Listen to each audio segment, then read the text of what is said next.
नमस्कार दर्शक बंधु मु संजीव आपण स्वागत कर गोटे नुआ वीडियो को यह वीडियो माध्यम आम जाना जे कहीं संघर्ष होची जवान एवं आत्मवादी मध्य माओवादी मध्य आम प्रति वर्ष एमती 40-50 जन जवान खोचु जो मैंने निज जीवन को दाउर रखुंट आमर सुरक्षा आमर सबकि तो चलो ये वीडियो माध्यम प्रथम आम से जवान मान श्रद्धांजलि देवा जो जवान मैंने गत 3 तारिख शनिवार दिन माओवादी और जवान मान संघर्ष में जिते प्राणहानि होती 22 जन जवान शहीद होती 31 जन जवान एंजर्ड होती से मु आशा करुच्ची कि जो जवान मैंने एंजर्ड होती से गत शीघ्र भल हो जातु सुरक्षा पातु एवं जो जवान मैंने निजर जीवन हर शहीद होती से मुझे श्रद्धांजलि ज्ञापन कर रिक्वेस्ट करी कि मिनिट बाहर करके श्रद्धांजलि ज्ञापन करूँ कारण से आम शहीद होती। तो प्रथम आम यही वीडियो में जाना कहीं प्रति वर्ष एपरी घटुची आपड़ देखिथे छत्तीसगढ़ में ही बेसी माओवादी इलाका बोली कहुए सेठारे बहुत प्रकार एमती धरण घटे माओवादी एवं पुलिस मध्य माओवादी और जवान मान मध्य बहुत टाइम संघर्ष हुए। तो यही संघर्ष को नहीं मुझे गोटे डाटा कहबी BBC गोटे डाटा बाहरी 2001 ରୁ 2019 मध्य आतंकवादी एवं जवान मान मध्य 32 थर मुठभेड़ होती माने संघर्ष होती जो थी आम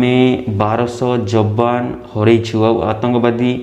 1002 आतंकवादी मृत्युवरण कर। तो आपण मैंने देखुवे आतंकवादी की तुलन में जवान मैंने किपरि ज्यादा शहीद होती से बहुत जिनस घटी से 4000-5000 आतंकवादी आत्मसमर्पण कर माने सहीटा बड़ कथा नुहे बड़ कथा है कहीं प्रति वर्ष यही जिनसा घटुची कौन आमर किसी राजनैतिक एमती दुर्बलता रोचे जहाद्वारा ये प्रकार जवान मैंने निज जीवन खोचती कि आउ कि अच्छे चलते ये वीडियो डिस्कस करवा माने जवान मानक एपरी भाव में बम विस्फोरण कर मुंड ना कहार गोड़ ना बास कहार छाती तले बम थी बोलिक जवान मान रस्सी घिचा हो तो आपड़ से वीडियो देखी ही पारे सेमती वीडियो गुड़ाक जवान मान सहित द्वारा माने माओवादी मान द्वारा कार्य कर जाउची। तो यही माओवादी मैंने कुआड़ू आसिले एमाने आम निज लोक ना निजे लोक को मारुंट माने आप भाभी पारे आम इंडिया भितर एमती भी शत्रु अच्छा तो से शत्रु तैयारी हेले कहीं आमे आम पढ़ा समय पढ़ी जे माओवादी मैंने केमिति जन्म नियंती जन्म नेबार समस्त बड़ कारण है से आर्थिक सहायतार अभाव होची बहुत बड़ बड़ माओवादी बहुत पाठ पढ़ी बीकॉम कर BSc कर सुरक्षा न पाए माओवादी इलाका को जाइछंती माओवादी निजे बनी जाउछंती आपण पढ़ी थे पाठ जानी माओवादी किपरि भाव में होती आ सबुठु बड़ जिनस है आमे तांको जमी सरकार हड़प करुच्ची आपड़ जानी जंगल में बहुत प्रकार वर्तमान खनिज पदार्थ मिले बहुत जिनस मिले आ सरकार ताहाको हाथई नहीं कि सही जगह बड़ बड़ कंपनी खोली दउची बड़ बड़ जिनस खोली जाउची जहाँ माध्यम से लोक मैंने हिंस्र प्रकृति हो जाती माओवादी इलाका रही माओवादी को साहाय्य करुँच बहुत प्रकार एमती लोक अच्छा जो मैंने माओवादी मानक साहाय्य कर तो से मिसिकी जवान मान सहित यहपरी संघर्ष में आम जवान मानक हराऊँ। तो यार सबुठु बड़ समाधान जिनस कौन हो पारे मुझे प्रश्न कर सबुठु बड़ समाधान कौन हो पारे जदि आम इंटरनाल भितर आम राज्य भितर देश भितर यहीपरि भाव में संघर्ष चली तो आम जेते निजको बड़ बोली भाविले कौन हम आपण थोड़े भाविक कहतु ओके आपण जानी चीन सहित आमर कि संपर्क अच्छी पाकिस्तान सहित कि संपर्क अच्छी बांग्लादेश सहित कि संपर्क अच्छी ता भितर जदि आम से संपर्क को न सुधरे कि इंडिया भितर यही प्रकार युद्ध हो 40 जवान 22 जवान शहीद होती तो आम आम राजनीतिक जो बड़ रुहे से बड़ को कौटी उपयोग करवा आम घर भितर कली को आम जदि समाधान करें तो बाहर कली तो छाड़ से कथा है।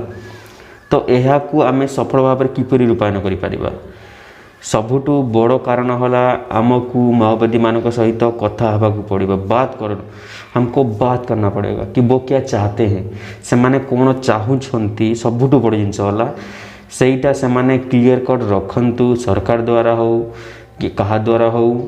तापरे जदि समाधान न बाहर से किसी टाइम दि जाऊ तो यहीपरि भाव में ही आम माओवादी मान खत्म कर खत्म मान कौन माओवादी चिंताधारा को आम खत्म कर तो केवल खत्म करें चिंताधारा खत्म करने से ही समस्या को आमको सामना को आने पड़ो जो समस्या से माने भोगुंट और जब यहाँ न हुए तो केबे माओवादी खत्म हेबे नहीं। आरे वर्ष को भी एमती गोटे घटना घटो आरे वर्ष को भी 2010 एमती गोटे घटना घटी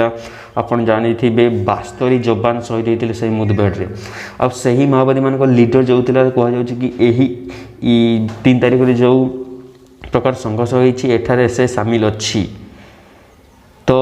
से माने भी केते संघर्ष करुछंती जवान मान को मारिबा आप भाभी पारुथिबे। तो यार सॉल्व यार समाधान केवल गोटे रास्ता सरकार को बात करने को पड़ो माओवादी मान सहित अगर जदि यह न हो पार केबे समस्या आम समाधान करें मैंने आपड़ जानी पाकिस्तान द्वारा पुलवामा रे जे प्रकार आक्रमण होता मेसीन बम साहाय्य 42 जवान शहीद होते गलवान घाटी में जो प्रकार भाव में जो प्रकार भाव चीन सेना और इंडियन सेना मध्य संघर्ष होता सेठारे भी 25-30 जवान शहीद होते गला वर्ष या ता गला वर्ष सुकमा एमती होता छत्तीसगढ़ बीजापुर में रायपुर में होता बहुत जगार एमती हो संघर्ष कर इंडिया भितर। तो बड़ समस्या है आम इंडिया भीतर समस्या को केमी समाधान कर और से बड़ समाधान है आम सहित बात करने को पड़ो आम जदि माओवादी मान सहित नक्सल मान सहित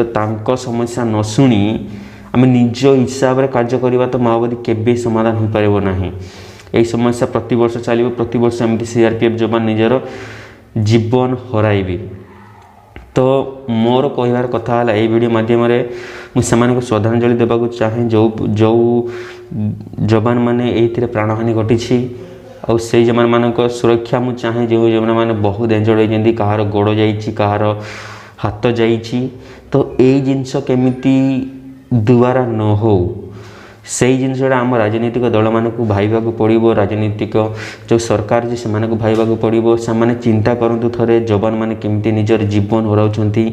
माओवादी मैंने एमती कांड कर माओवादी मान भी सही प्रकार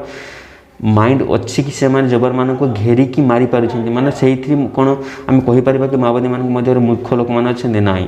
से भी बहुत पाठ पढ़ी मान से अभाव जनित कारण से माओवादी में सामिल हो जाती तो आमको सही जिनस भाईवा पड़ो जो कहीं एमती होदि आम से जिन जान तो शायद माओवादी नक्सल खत्म हो इंडिया रे।